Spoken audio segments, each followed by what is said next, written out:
स्वभावचिन्मयानन्दं कृपापूर्णं जगत्पतिं हरिषड्वर्गजेतारं नित्यानन्दगुरुं भजे। स्वभावचिन्मयानन्दं कृपापूर्णं जगत्पतिं हरिषड्वर्गजेतारं नित्यानन्दगुरुं भजे। சாமி என்ன பண்ண, நீங்க சாப்பிட்ற வரைக்கும் நான் சாப்பிட்றதுலன்னு முடிவு பண்ணேன். வீட்டுக்கு வெளியில ஓரமா பின்பக்கமும் ஒரு சின்ன கொட்டகை மாதிரி அப்பவே அமைச்சு வச்சிருந்தேன். ஒருவேளை சாமி கட்டின முதல் ஆசிரமம் அதுதான் நினைக்கிறேன். சாமிக்கு அந்த வயசுலயே நானே அமைத்து கொண்ட ஒரு சிறிய குடிசை மாதிரி இருக்கும். அதுலதான் பூஜை விக்கிரகங்கள்லாம் வச்சிருக்கிறது. அங்க போய் உட்காந்துக்கிட்டு நீங்க சாப்பிட்ற வரைக்கும் நான் சாப்பிட்றதில்ல. ஆனால் வீட்டில் டெய்லி சாப்பாடு கொடுத்துருவாங்களே தட்டில் போட்டு, அதை எடுத்துகிட்டு வந்து ஓரமாக எங்கேயாவது மூலையில் கொட்டிடுறது. கொட்டிட்டு விநாயகர் சாப்பிட்டாரான்னு பார்த்துட்டே உட்காந்துட்டு இருக்கோம். தட்டு சாப்பாடை, ஒரு தட்டு சாப்பாடை விநாயகர் முன்னாடி வச்சுட்டு எனக்கு சாப்பாடு கொடுத்தாங்கன்னா அதை எடுத்துகிட்டு வந்து ஓரமாக குப்பையிலையோ இல்லை மூலையிலையோ கொட்டிட்டு அப்படியே உட்காந்துருக்கிறது. 2.5 நாட்கள் உணவில்லாமல் கழிந்தது. பிள்ளையார் சாப்பிட்ட பாடு இல்லை, சாப்பிடலை. 2.5 நாள் அப்படியே. அப்பவே வைராக்கியம் ஜாஸ்தி, திடம் ஜாஸ்தி, இன்டென்சிட்டி. 2.5 நாட்கள் உணவில்லாமல் கழிந்தது. அத 3ஆவது நாள் அங்க போய் அந்த இடத்துல உட்கார்ந்துருக்கிறேன். உட்கார்ந்துட்டே சொல்லிட்டு இருந்தேன், நீ எத்தனை நாள் ஆனாலும் சரி, அடிவயிறு பசி கலக்குது, எத்தனை நாள் ஆனாலும் சரி விடுறதில்லை. நீங்க சாப்பிட்டாத்தான் சாப்பிடுறது. நான் உடம்பு தாங்கணும் இல்லையா? உடம்பு தாங்கலை. துக்கம் பொங்கி பொங்கி வர்றதுனால அழுக வேற. விநாயகர் சாப்பிடல, ஏன் நமக்கு மட்டும் சாப்பிடல? ஆப்த பிரமாணம் ஆத்ம பிரமாணமாக மாறியே தீர வேண்டும் அப்படிங்கிற தீவிரம், அப்படிங்கிற சிரத்தை. ஒருவனுக்கு அனுபவம் நடந்திருக்குமானால் அது நமக்குள்ளும் நடக்க முடியும் அப்படிங்கிற அழுத்தம், அப்படிங்கிற ஆழம்.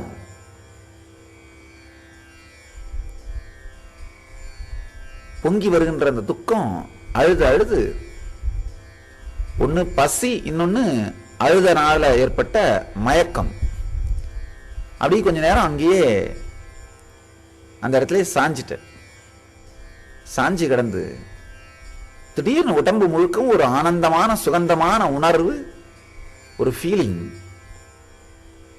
கண்களை திறந்தால் நல்லா புரிஞ்சுக்கோங்க. சில பேருடைய பகுத்தறிவுக்கு எட்டலாம், சில பேருடைய பகுத்தறிவுக்கு எட்டாது. பகுத்தறிவுக்கு எட்டினாலும் எட்டலனாலும் ஒரு விஷயம் உண்மை, சத்தியமாக நாம் சொல்வது உண்மை, உண்மையை தவிர வேறொன்றும் இல்லை. உண்மையிலேயே உணவு மறைந்திருந்தது, உணவு அங்கு இல்லை.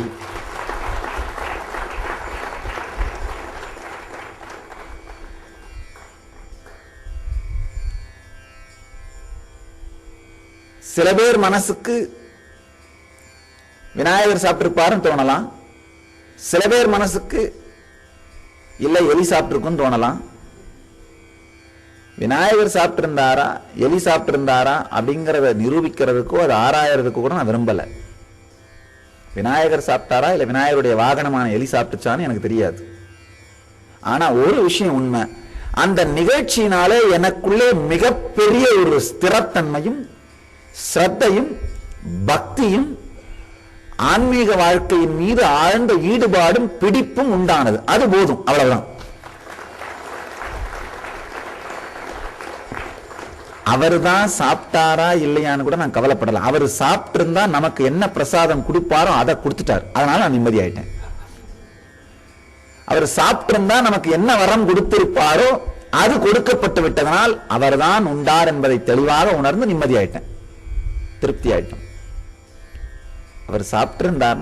நம்பியாண்டார் நம்பி உணவை படைத்த போது அவர் உண்டுவிட்டு நம்பியாண்டார் நம்பிக்கு என்ன பிரசாதத்தை திருப்பி கொடுத்திருப்பாரோ அந்த பிரசாதம் எனக்குள்ளே நடந்து விட்டது. அதனால அவர் தான் சாப்பிட்டாரா இல்ல நான் மயங்கி விழுந்தப்போ எலி சாப்பிட்டதான்றத பத்தி நான் கவலைப்படலை. அது அந்த மாதிரி கவலைப்படுறது முட்டாள்தனமாக குழப்பிக் கொண்டிருப்பது பட்டறிவு பகுத்தறிவாதிகளின் வேலை. அது நமக்கு வேண்டாம். அவர்கள் வேலையை அவர்களுக்கே விட்டு விடலாம். நம் வேலையை மட்டும் நாம் செய்வோம். நம்ம வேலை என்னன்னா, நம்பியாண்டார் நம்பி கொடுத்த உணவை கணபதி உண்டதனால் நம்பியாண்டார் நம்பிக்குள் என்ன மாற்றம் நடந்தது? அதுதான். அவருக்குள்ளே மிகப்பெரிய பக்தியும் ஸ்ரத்தையும் ஆனந்தமும் மலர்ந்தது.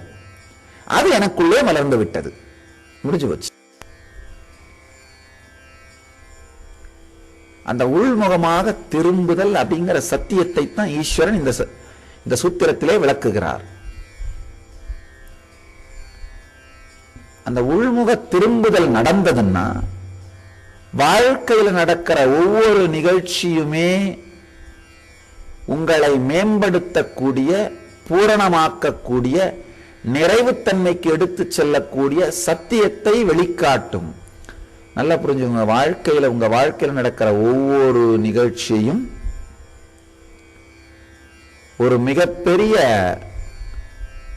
அனுபூதியை உங்களுக்கு அளிக்கக்கூடிய கர்ப்பத்தை சுமந்து கொண்டுதான் உங்களை நோக்கி வருகிறது. உங்க வாழ்க்கையில் நடக்கிற ஒவ்வொரு நிகழ்ச்சியுமே, ஒவ்வொரு அனுபவமுமே அனுபூதிங்கிற கர்ப்பத்தை தாங்கிக் கொண்டுதான் வருகிறது. அந்த அனுபவம் வரும்பொழுது அவேர்னஸோட அதை பார்த்தீர்களானால், அவேர்னஸோட பார்க்கறது அந்த கர்ப்பத்தோடு கலத்தல். அப்ப ஞானம்ங்கிற குழந்தையை அழித்து விட்டு அது மறைந்து விடும். அந்த அவேர்னஸோட, உள்முகத்தன்மையான அவேர்னஸோட பார்க்கலன்னா அனுபூதிங்கிற கர்ப்பத்தை தாங்கி வந்தாலும் அந்த அனுபவம் அனுபூதி அளிக்காம குறைப்பிரசவம் அபாஷன் ஆயிட்டு போயிடும். ஒவ்வொரு வினாடியும் பிரபஞ்ச சக்தி உங்களை நெருங்கும் பொழுது அனுபூதி என்கின்ற கர்ப்பத்தை சுமந்து கொண்டுதான் உங்களை நோக்கி வருகின்றது. உள்முகமான தெளிவோடு நீங்கள் அந்த ஒவ்வொரு அனுபவத்தையும் தொடர்பு கொள்ளும் பொழுது, ஒவ்வொரு அனுபவத்தோடும் கலக்கும் பொழுது திடீர்னு பார்த்தீங்கன்னா அப்படியே உள்ள உங்களுடைய உள்முகத்தன்மையும் இந்த வாழ்க்கையும் ஒன்று சேரும்போது, உள்முகத்தன்மை தான் ஆண் அளிக்கக்கூடிய உயிர். வாழ்க்கை சுமந்து வருகின்ற அனுபூதிங்கிற கர்ப்பத்துல இந்த உயிர் போய் கலக்குமானால் ஞானம்ங்கிற குழந்தை பிறந்துவிடும். அந்த உயிர் அப்படிங்கிற சக்தி அனுபூதிங்கிற கர்ப்பத்துக்குள்ள போய் கலக்கலன்னா தானாகவே அந்த கர்ப்பம் குறைப்பிரசவத்தினால் அபார்ஷனாத்தான் ஆகும்.